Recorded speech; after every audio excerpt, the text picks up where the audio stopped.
Hello all. Been a long time since my last video, which yeah. So today I will be talking about my tournament report from Red Seal Gaming PQ in New Jersey. I ended up getting fourth in rounds with a 6-1 record and finished top 8. Played Boba Blue, which anybody that's knows me probably could guess that I would be trying to. I was on Kira for the majority of the set. I thought Boba Blue was very weak, and actually kind of was a bit disheartened with how poorly event control seemed to be positioned. I didn't even when the Boss Blue deck came out, I didn't think too highly of it, and I was still on Kira. Uh, I did end up coming to the McClunky package in Boba Blue, and that's what put me onto it, which I will go into a little more detail later. So I'm going to circle back to my deck list after I go over rounds, and I will be briefly going card by card through it, explaining why I ended up on that card. I guess I will also add, I'm not going to do any post-editing to break this up and put it properly, but I will also add that how I came to this deck was, at least I find it funny. I was going to pick up, I was with a friend doing playtesting, and I was going to pick up McDonald's, and I was just like, had an epiphany in the car, like, oh, I've been trying to think all set, or not even think all set, I just had wanted, when set 2 is being spoiled, for there to be a turn 1 or turn 2 removal. Specifically turn 1 removal that killed both arenas. And I didn't think it existed. And I had played Boba Green a bit at this time, and like some of my original Boba Green lists were doing like McLucky, Bazine, Cloud Rider, Greedo package, and then we had just seen it win a big EU tournament. This was like a couple weeks before the event, the RSG PQ, and I'm just driving to McDonald's, and I just like, wait, why am I not just putting the McClunky package in Boba Blue? That's exactly what I had been saying the deck needed, and I didn't think the cards existed. That's how I ended up on this deck, or this version of this deck. So, final placings for the RSG PQ were first Boba Green, a player from Team McClunky. His other Boba Green player was also from Team McClunky. These were two, I found out they are math PhD students, which I thought was really cool, and both very good players. It was a pleasure meeting them. Second was Han1 Yellow. This player goes by the handle Tetra or Chris. I forget what his team name's called, but it's Lego Pizza's team, where the original creators of Han1 Yellow that took down Baltimore. Very good player. Lego Pizza, very good player as well. I wish I could remember their team name. Feel a little bad. Third through fourth was Wu on Kira ECL from KTOD, and I didn't ask if this guy was on the team. I should have a Sabine ECL player. Then fifth through eighth, the other Team McClunky player on Boba Green, my teammate from Galactic Ambitions on Boba Yellow, me from Galactic Ambitions on Boba Yellow, and Bobby Sapphire from KTOD on Sabine ECL. So this was a pretty decent player pool, I think we could say. Yeah. So my rounds and top 8 were these. I will just briefly go into each one. It's a little hazy. I did a tournament right up after, so I'm going to be pulling from that a bit.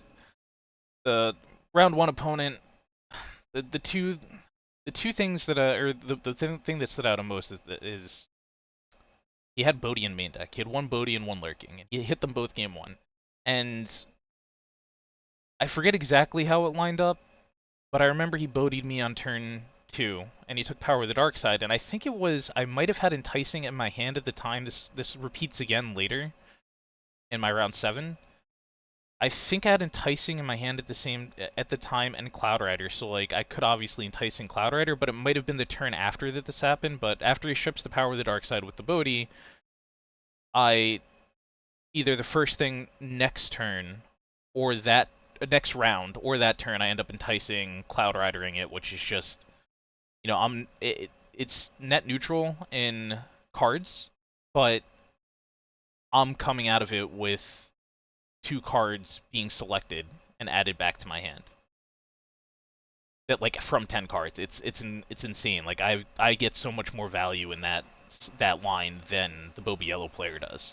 Um, then he also had lurking, and I think I'd found a make an opening or something. Or no, I had already. He didn't know I had it. I drew it off the top next, but I was looking for an answer to lurk. I'm always looking for an answer to lurking. I want to hold at least one. More often than not, it ends up being a frozen and carbonite, which is kind of why it's there. I'll go into that later. And from there, I just kept curving out like with removal into Snoke. I think that's both games. It was just a clean curve out with removal into Snoke, and then Snoke just closed it. One of them might have been with the fire spray too. Round 2 was against a Ray Yellow.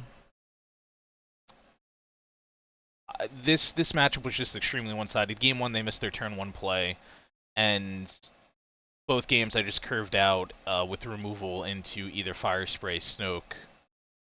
I think one of them, I think game 2 I might have used Avenger instead, and just was able to close the game. The fire spray being a really good tool to close games faster than the deck normally, or like in set 1. Well, that's a whole nother topic. But yeah, closing out with fire spray and Snoke, I think, in those games. Round 3, this was actually a very hard round. I've found Bossk ECL to be pretty decent all around, like as an all-arounder deck. And it's always surprising how well it doesn't to me because it seems like the card quality of the deck is pretty low. So like that deck might be a little scary once it gets a little better. Probably like turn 1 plays is what it needs the most, is stronger turn 1. Um, Game 1, I remember went pretty cleanly. I think I closed it in like 8 or 9 rounds. It was just a removal curve out into fire spray, and he doesn't really have many answers to fire spray. It's just Ruthless Raider is really the only good way to answer it, or having an established board and then overwhelming. And like I'm curving out with Bazines as well. In a lot of these games so far, I'm curving out with some type of Bazine, especially Bazine McClunky, which is letting me just like really sculpt their hand. And fire spray comes down, they just don't have the answer, and it just closes the game. Basically becomes a tempo deck from there. Game 2 was a lot tighter. I removal curved again, but I didn't have a fire spray this time to try to close in the mid game, so went to the late game, and I did have all the answers line up very well. He had 2 crates, I want to say. I think it might have been 3, but I definitely remember 2. I felled 1, power to the dark side the other. My life total did end up creeping up, which I'm trying to avoid. Like, I actually could have slammed an Avenger to deal with one and gone to like 20-something life, but I knew that I'd be getting chip damaged while I'm trying to close him out. So I was trying to keep my life total low. I'm trying to avoid. The biggest thing here is just avoiding ground units altogether. Like, I'm resourcing all my Greedos. I'm resourcing all of my um, Cloud Riders. I'm even resourcing like Bossk and Bounty Hunter crew. Just like if it's a ground unit, I'm probably not playing it unless I have to. I did, after navigating through the second crate, establishing, I think it was, I ended up establishing an Avenger and closing the game with Avenger. I did end up playing a Bazine on this third to last turn, and I was like, wait, why did I do that? And he had just like an IG-11 and a Toro or something in his hand, and I'm like, uh, I know the thought flashes through my mind. I don't strip anything there, but for whatever reason, I'm at like 20 or 21 life, and I stripped the IG, but I have an Avenger lock anyways. It was a pretty dumb misplay. It's also giving him a unit to put bounties on, and then stripping a card that isn't positively impacting the game, which he can now, like, if he draws a bounty, puts it on, and he ends up drawing Deathmark and Quarry, and just loading up the Bazine, pinging it. He ended up drawing a bounty off that one, and then pinged it that turn, and then, like, he got another bounty the next turn on the penultimate turn and pinged it again. Thankfully, he didn't have a Maul to overwhelm through it, but he did end up pinging it off. On the penultimate turn, he also played a Lurking Tie, which I played a Make an Opening, which I was going to play anyways to heal 2 life. But that just ended up lining up well. The 2 life ended up really mattering. I almost got punished for the Bazine. He did end up getting Toro into Dengar on the final turn, where I'm closing with a Avenger Avenger attack into a Fire Spray attack, and he used the Dengar as a sack outlet to Avenger, untapped the Toro, and then loaded it up with Arm to the Teeth.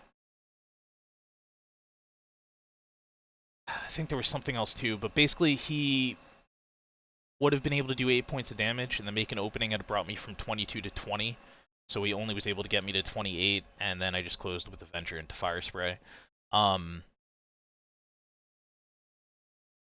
I hadn't played the Zine, like if I just went the whole game without playing any ground units except for my leader, basically, I think that game, like, he wouldn't have even had a chance.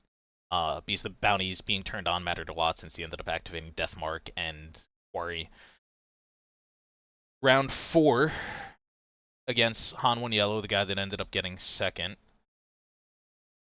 I ended up opening a hand that was Avenger, Snoke, Fire Spray, Vigilance as my, like, first hand. Mulligans, and hit all top, like, my cheapest card was Vigilance again, so I'm playing off the top of my deck. I top deck pretty well.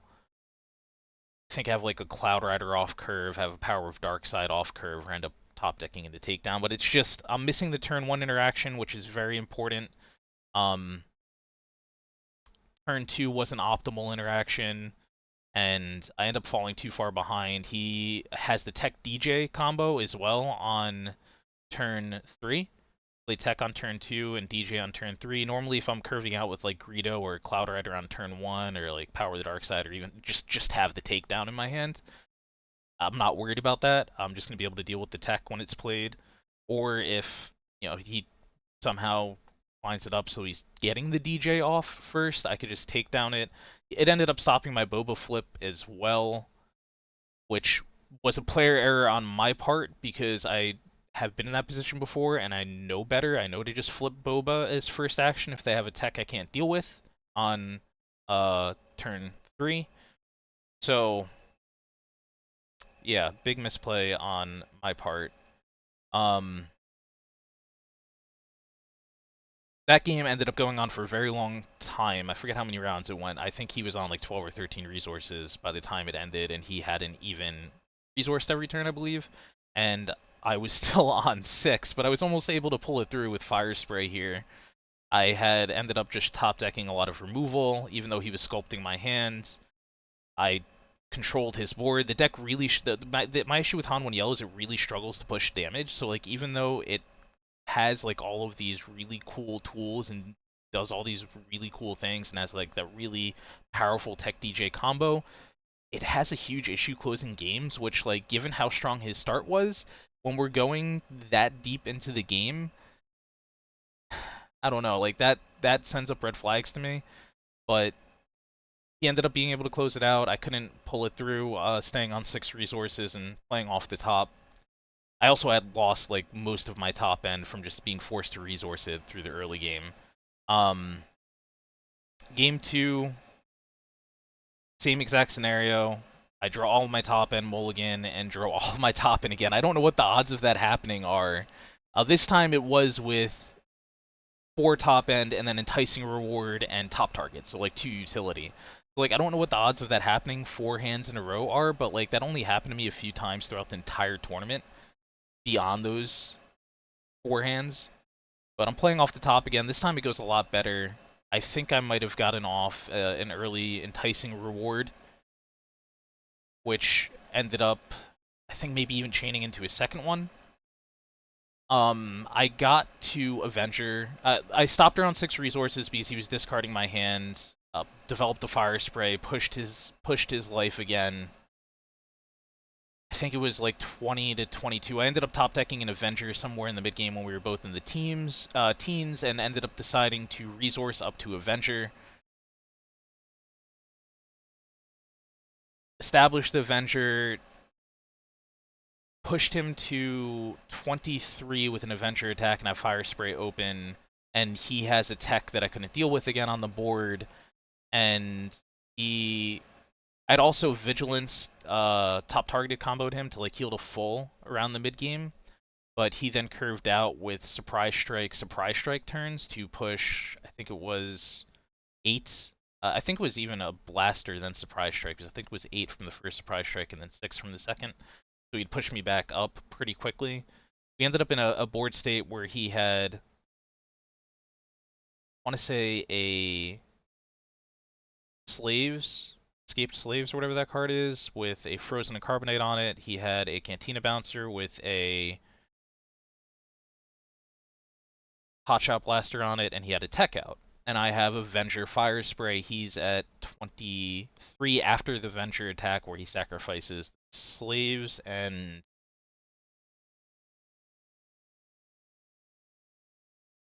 he is...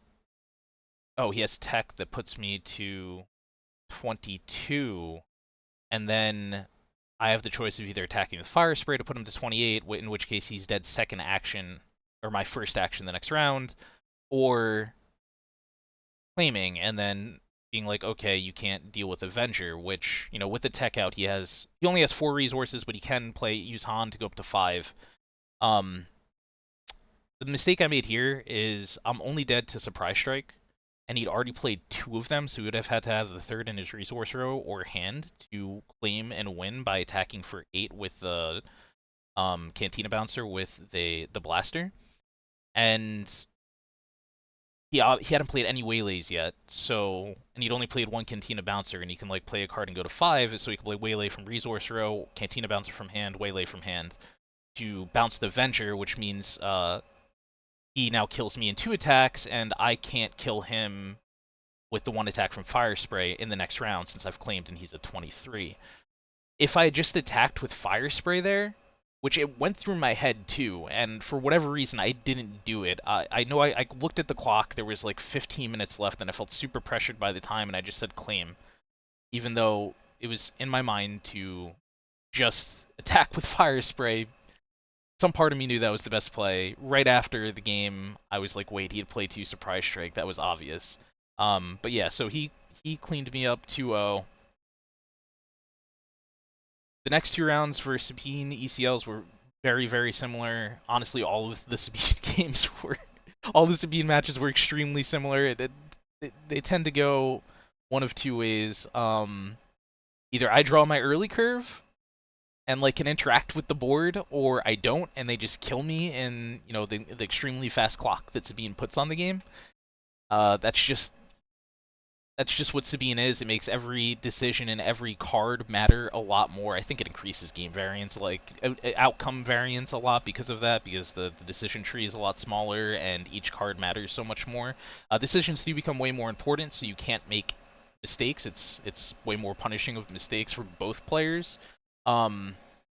So round 5, my opponent felt so bad. He felt, even the game he won, he was like, man, I just felt like I was cornered the entire time. Where it's like, I think I curved out with McClunky package all 3 games. Was doing stuff like Bazine and stripping Poe, Bazine and stripping Wrecker. I think one time I like Bazine McClunkied Bazine and made him discard 4 costs and 4 cause, so he had very little reach after that.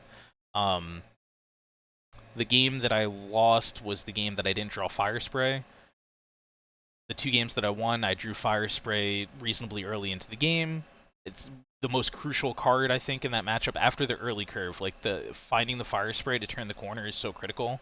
I kind of alluded to that earlier, but just like to go into it a little more in depth. The difference is in set 1, it wasn't needed. By the end of the set 1, I had it removed from my list, and the reason it wasn't needed was because you could close the game with ground. Now with them having Wrecker, Poe, ECL, Timely, I don't even want to be playing ground units because I could get like Timely, Wrecker into overwhelm damage. Even though there's like normally only one or two Timelies, that's one of the ways I'm gonna lose the game. Like let's say like they play a K2 and I ambush Bossk and he's a 4-1 now. Even if you've used their ECL, they could just Timely Wrecker and I take 6 damage. Like you can't play ground in this matchup. It really sucks. I don't want to have to play Fire Spray, but like given that I think especially with having better early curve this set with the McClunky package, I think that we would be too favored without being forced into without being forced into the fire spray. I think it's fine. Makes the deck a lot tighter. That's a whole nother video though. But yeah, fire spray put in work for me in the games and closing. I think this was the first time I think in the tournament I had done the Fire Spray McClunk Dunk, which is play Fire Spray, attack for 5, go to next round, attack for 5 with Fire Spray, and then bounce it to my hand with McClunky and attack, play and an attack again. It's 15 damage over 2 rounds. They only have a 15 health base, and they're pinging themselves. If I've gotten just a little bit of chip damage in, that pretty much closes the game over just 2 rounds. So it basically allows me to race them, which is really cool and exactly what I need to be able to do to kill Sabines. Round 3, round 6 against my teammate. First time I hit friendly fire, felt kind of bad, but you know it happens. I had 2 hands where I curved out with removal and early interaction. Again, exactly what I need to be doing against Sabine because the games are so short because of the clock she puts. I had Fire Spray 2 games. I did the Fire Spray McClunk Dunk again, actually. This time it was interrupted by Bright Hope, but like I did find that a bit amusing because it was like his first action after the turn after I'd play Fire Spray was play Bright Hope, and then I just attack into it, McClunk the Fire Spray back to my hand, and play Fire Spray again. So like, he didn't seem happy about that because I basically almost blank his turn. He has a couple of resources left to work with, but I almost blank his turn and I'm still attacking with Fire Spray anyways. It's almost like the McClunky becomes McClunky replay Fire Spray is just an overpriced Vanquish. It's honestly not that cool, but it's just neat the things McClunky enables in the deck. It was either this round or the round before. It also used McClunky to bring Adelphi with Delphi back into takedown range in one of these games, and I think also the top 8. I'd use McClunky with Bossk to kill a late Sabine flip. Bossk is on the field, I McClunky Bossk back to my hand or something else, and then deal the 5 damage to Sabine. Both the Sabine games rounds felt they were stressful. It was the only time I was stressed in this entire tournament was when I was playing the Sabines because of just how critical every single card drawn and every single card played is. But I got through those 2 and made it to round 7 with the dream still alive of top 8, and I had 2 teammates in round 7 with me that were all X1. They were both on Boba Yellow. We were really hoping to all dodge each other. I ended up hitting one of them, and the games were pretty tight. I never really had too much damage pushed onto my base, but they did still feel pretty tight. In retrospect, if we like look at like how much did he actually damage my base, and it was like almost nothing. Like maybe it was more one-sided than it felt at the time, but on any given turn, I felt like I could stumble and he could run away with the game. I just top decked well. I ended up normally I don't even like Fire Spray in this matchup, but like it ended up getting to a point where both our hands were pretty small because we were discarding each other and making each other expend resources a lot. And I just like I get Fire Spray out and just end up becoming the tempo deck. Like now I'm the tempo deck, and he said it himself. He was like, "Man, like both these games, like." Both games, it was normally I side him out too. I actually kept one in game 2 because of how the game 1 felt. Both games, he's like, man, like it feels like I've become the control deck once you play Fire Spray, and I was like, yeah, it kind of does. Fire Spray. The reason the reason why this is new to us is because Fire Spray was only a recent addition. I can go into that a little bit in the next slide, but Fire Spray has only been back in the deck very briefly, and this is the first time, well, first time in a long time since I first played the deck around April or May that it's been back in the main deck. But it's also just been completely out of the deck for a while. Then the top 8. Oh, in round 7 also there was this cool interaction where yet again with Sabine McClunky with Fire Spray McClunky, where he attacks into Fire Spray because he's now the control deck. He attacks into Fire Spray with the 7th fleet to deal 3 and then claim and then deal another 3, and I just McClunky the Fire Spray back to my hand. I attack with the Fire Spray and then just McClunky back to my hand to kill his 7th fleet after it popped the shield off and then replay Fire Spray again. It was satisfying. I did that a lot throughout the tournament. Top 8, I had only one game with a good hand. The game with a good hand felt very clean. I healed for I did a top target vigilance play at least once, might have been twice in the set. Game 1 I stumbled a lot. I forget exactly what happened. It's not clear to me. Game 3 is very clear because Game 3 was crazy. Game 2, I remember curving out with just like McClunky, Bazine. I think I might have had a McClunky Greedo, a Greedo McClunky replay Greedo opener, or I had it might have been like Cloud Rider turn 1, then like McClunky, and then he happened to only have another ground play with 3 health, so I just ended up being able to ambush Cloud Rider.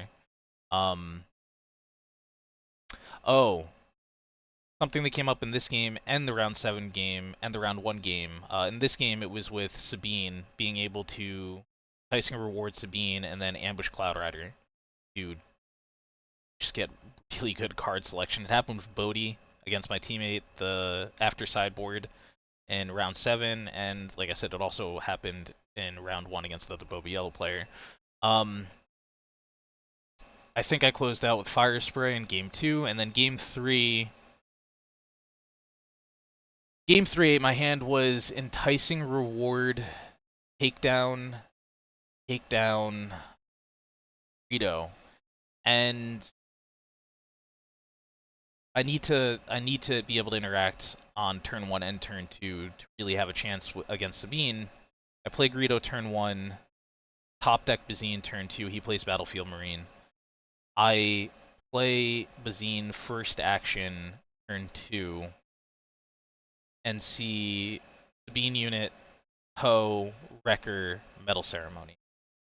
He's got a Battlefield Marine on the board. I've got a Greedo on the board, both untapped. And like the first thing that goes through my head is like, oh, the Sabine is going to ECL my Greedo. Am I okay with that? And I have a Bazine on the boards, so I'm just like, okay, we get his Greedo, we get his ECL burned early here, and then Bazine can attack into, as long as Greedo hits his trigger, Bazine can attack into whoever I put the damage on to clean them up.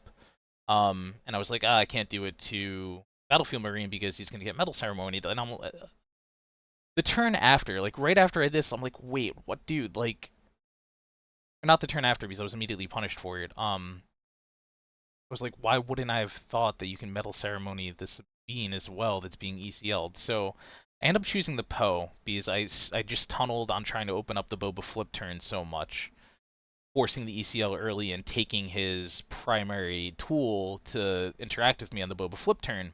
And he ECLs Sabine, kills Greedo with the ping from Sabine. Greedo flips a Cloud Rider, so I don't even get the 2 damage, and then he plays Metal Ceremony, and I'm just like, wait, Metal Ceremony. He attacked with the Marine and played Metal Ceremony on both. He has a 4/4 and then a 3/4 Sabine, and I'm just like, wait, how did I mess up this bad? I had a top target in my hand. I played that before he played Metal Ceremony, so like I was gonna try to recoup a little bit with top target first action in round 3 because I just saw his hand. I know his hand is now Wrecker and X. And I'm like, okay, I could just top target, claim, he plays Metal Ceremony, and then I top target Sabine, heal back to 0 at least, and then he flips leader, attacks me for 4, plays a card. Maybe I get lucky and he bricks the turn, or just like has something cheap because like I knew it was only Wrecker and X in his hand, and I was like, okay, as long as it's not Darksaber, I'm fine. I take down the Sabine first action, heal to full. He attacks with Marine, pings, flips Sabine, Darksaber. It's like Christ, like I misplayed, so that's on me. But like this couldn't have been a worse line for me to now try to answer while already having started with a like a suboptimal hand that could have been fixed. I think if I stripped the Sabine, I might have been fine here. I flip Boba first action. I take 7 from the Sabine attack, and I take 4 from the Marine attack. I'm 11. I flip Boba first action, or 12 with the ping. I might have been pinged the turn 4 as well, so it might have been like I was below. I was at 13 at maximum. I flip Boba first action, praying that he's gonna attack Sabine into it. He actually does, which would set up my next takedown. I already have to attack Boba into his Sabine anyways to take it down, and the Sabine could just attack, put me to 20. Sabine attacks, puts me to 24.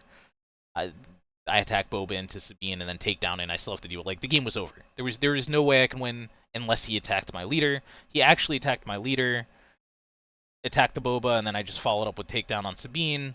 I forget what his follow-up play that turn was. It wasn't that strong. So I was like, okay, I have a chance now, but I ended up removing all but one of his units every subsequent round from there, and yeah, he was able to close it out. I am very curious if I would have won that match if I didn't make the biggest derp of the entire day and took the Sabine with the Bazine play. But you know, we'll never know. I'm also very curious if I could have gone on to close out the event from there, because I do feel pretty comfortable into Han1 Yellow as long as I actually have a reasonable hand, and I think Boba Green is a tough matchup, but sorry, I'm just noticing how long this is running. I think Boba Green is a tough matchup, but there are some things that I could do to interact with armor. Specifically, Bazine just lines up really well with it. It's like a 50-something% chance. I don't know. I still need to like run the algorithm to get it. It's just a guess. But like I should have Bazine lining up when they ramp. Like they have to ramp and they have to have the armor to really be able to do something positive. Like if they're just flipping Boba, I could just like ambush Bossk into it. I could flip my Boba first, put 4 damage into it. He plays armor, I take down. I could have an entrench on a Greedo. I could attack Greedo or like any unit and like attack it into Boba on flip. I can entrench the Boba on flip. I can attack Greedo into the Boba as long as it hits the trigger. Then it's 5 damage on him. He's now in takedown range. I could Bazine strip the armor. There's a lot of things that I could do to like even with their highest roll to deal with Boba Green, and without their highest roll, I think I'm just really favored. The biggest thing is just like similar to the boss matchup, just not playing ground units, so I don't enable the Maul overwhelm damage. As long as I'm not enabling the Maul overwhelm damage, and I don't let their board get too out of control, because they can later play Bazine and strip a Super Laser Blast. As long as I'm like containing their board and get up to my finishers in space, like the Fire Spray, even the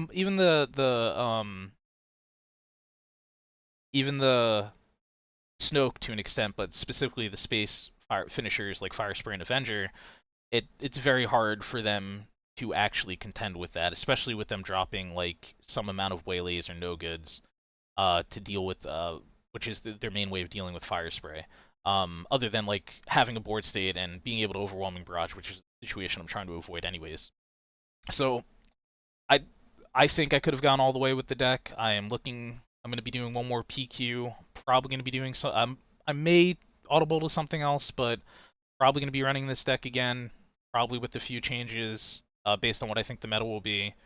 And yeah, I'd be happy to run this again. I definitely felt like it could have gone all the way. Noticing how long this video is now, I am tempted to cut it here. I did kind of want to just like go over the deck and the card choices. I could get it in post editing if it goes too long. I'm gonna try to just like run through this super quick because again, this isn't supposed to be a deck tech. Um, Greedo, really important to hit with the trigger. It does stuff like it takes down any turn 2 play. Like if I can answer the turn, or like if I don't have Power of the Dark Side, I could go like Power of the Dark Side. Um, or I could go Greedo into their turn 1 play and then Power of the Dark Side. If they go space, I could Power of the Dark Side their turn 1 space unit, and then Greedo can threaten the turn 2 unit as long as he hits his trigger, like kill stuff like K2SO, Sabine, Toro, etc. Being able to hit his trigger is super important, so that's something I always try to design around. A higher unit count than I normally am. I normally cap myself at 15 units. This is 20 units, which is a 10% lower by default without going into any individual turn of actually triggering Greedo.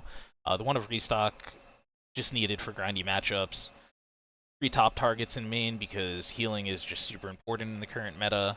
Enticing Reward is one of the most broken cards in the deck and one of the reasons to play yellow along with Greedo.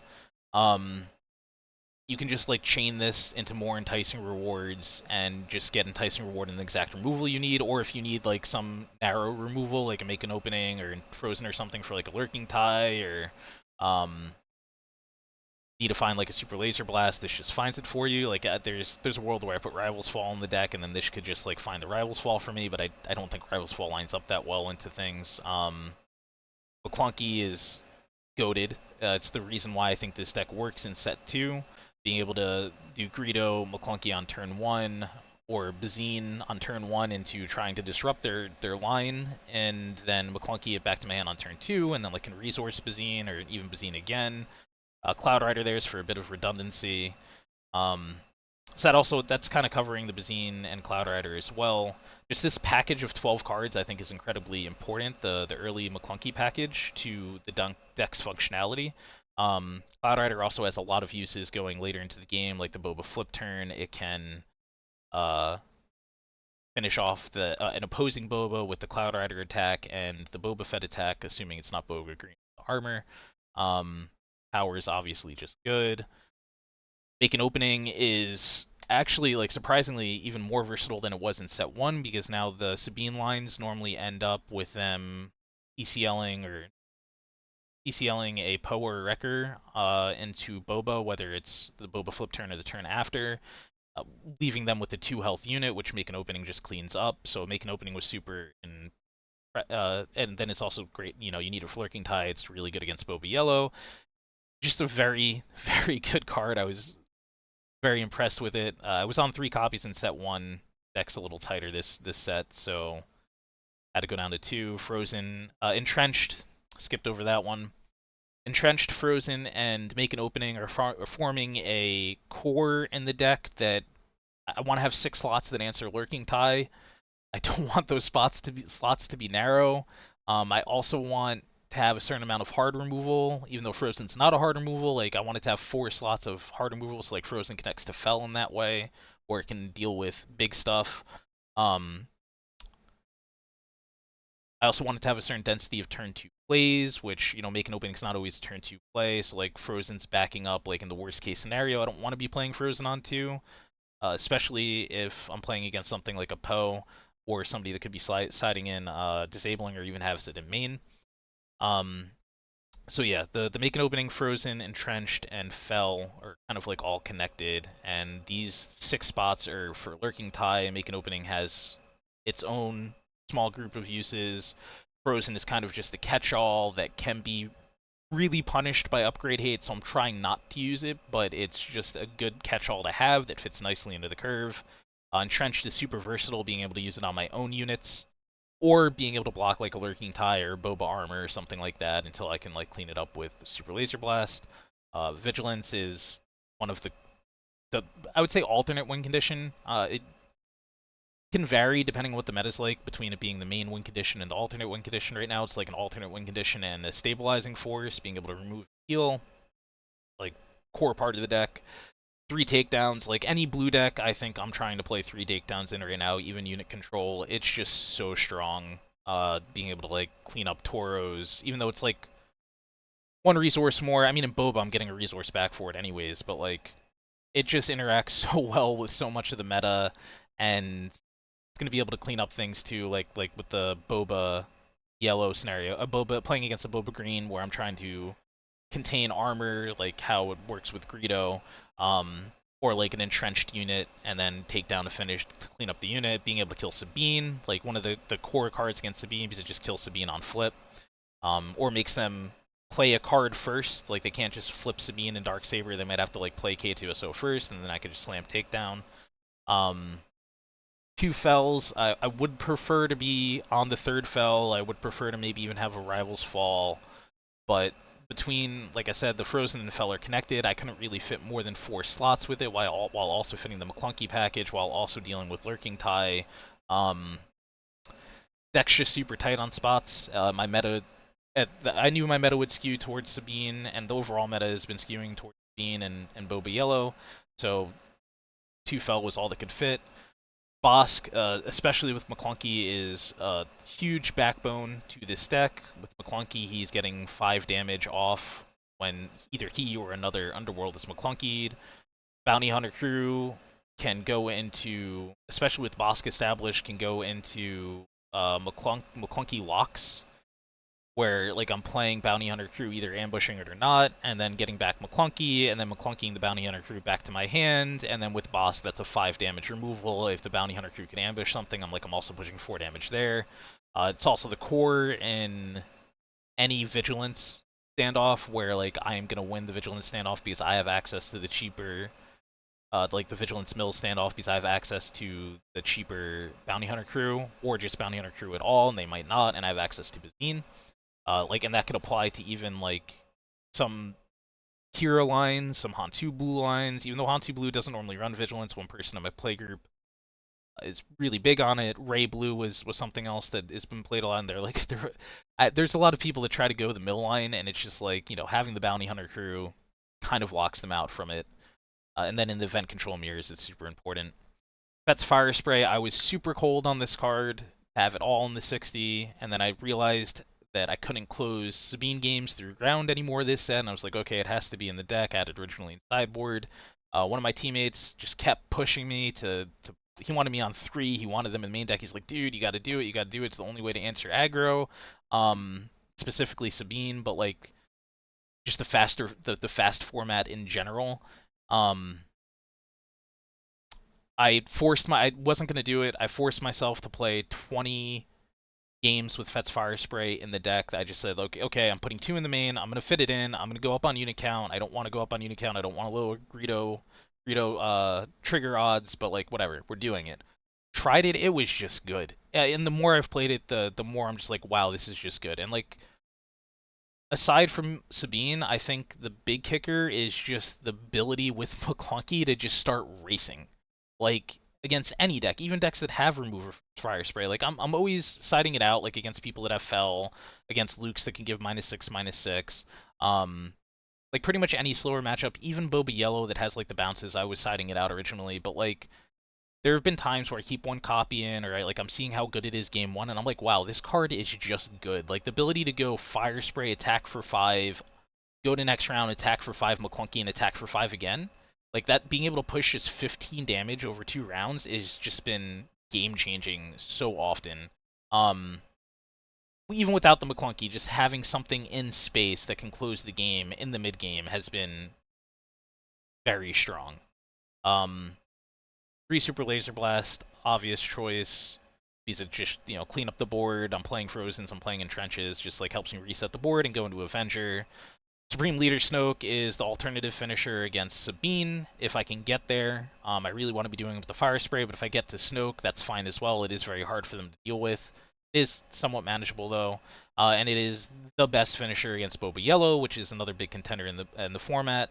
So very happy with the 2 Snokes. And then I really wanted to be on 3 Avengers, but because of how fast this format can be, and even when it's not fast, how with all the hand disruption, how hard it can be to actually get to 9 resources, with Han1 Yellow, Han2 Blue, and now even like, Boba Green coming with the Bazines, although you draw a card back, like just So that one not so much. But like the ones that are actually like getting cards out of my hand, how hard it can be to get to 9 resources, I was just like, whatever. There's not, at least in my meta and how I can see the overall meta being, I don't need Avenger, and even in those grindy matchups, I'm milling anyways as my first win con. Avenger's just a unit that happens to remove, so it's very good against something like Relentless. But I even have other ways to deal with Relentless, like blanking the first with McClunky into Fell. Um, if I can get to 9 resources, like they don't have it or they don't like ramp too much, McClunky into Super Laser Blast. Onto the sideboard, third Avenger obviously there, third Bounty Hunter crew obviously there, Avenger coming in for the grindy matchups, Bounty Hunter crew actually coming in for a lot of matchups, even the Boba Yellow. I think I might end up switching back to Fire Spray in that slot, or maybe even move an Avenger, because I'm keeping everything against Boba Yellow, but like Bounty Hunter crew coming in a lot, just because it ambushes for 4 and gets me a card back, so it's frequently 2 for 1. If it can then trade into another unit after that, it's in a 3 for 1. For stuff like Bodhi's, extremely good. Even against Bazine, like being able to kill like Sabine, Fighters for Freedom, like literally any cheap unit that's just being filled in the later game, kill that, bring back Vigilance, is very big. Third Fell the Dragon, need more answers to big stuff that actually kills it, like especially stuff like Relentless. The 2 search and restock package for the event control mirror. Not going to go into exactly how that works, but it's just like that is the way to win the event control mirror, because it lets you just continually cycle through restocks and shuffle your deck and like get your discard back in your deck. I guess I did go into it a little bit. Make an opening to deal with the space decks, to deal with the lurking TIE Phantoms, to deal with the Boba Yellows. Like even Sabine it's coming in against, because I'm like lowering my unit count to go up on the ability to hit Greedo. The least pressing, I don't know if that's right.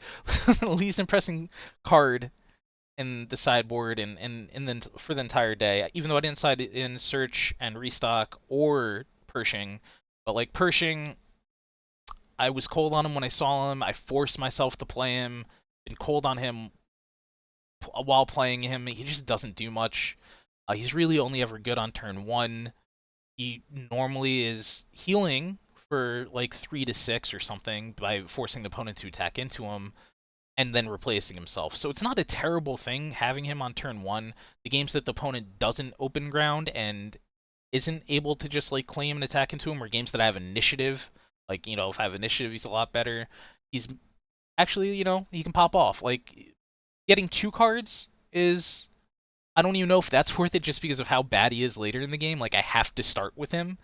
Um, so like I really would want him to pop off consistently and like be just drawing so like just an insane amount of cards to warrant that spot. I think it is needed, like some amount of extra card draw is needed to deal with Han2 Blue. I think Han2 Blue is still big enough in the meta that it's just kind of forced. But I do think he's too easy to deal with when the opponent knows to just take him off the board as efficiently and quickly as possible when I don't have initiative. Just a dead card later in the game. Really don't like it. Probably necessary. Um, and then I have a bigger expanded toolkit for this, but I'm not going to go into that now. I might do that in another video and like really go even further in depth than I already have. I do want to close with No Good to Me Dead, Rivals Fall, things to be looked at if Boba Green is a big issue, but they just don't line up well, especially with the ramp lines, so I don't even know if I'm going to be adjusting towards those. It's something to explore. That's it. So 48 minutes. This probably should have been 2 parts. I'm going to upload it as one, put in timestamps, and go from there. I'm also going to be putting my team Discord. It's been opened up to the public. That link will be in the description. I will post the other deck lists, the other top 8 deck lists in the description, and that's everything. Yeah, thank you for watching. Been a pleasure. May the cards be with you.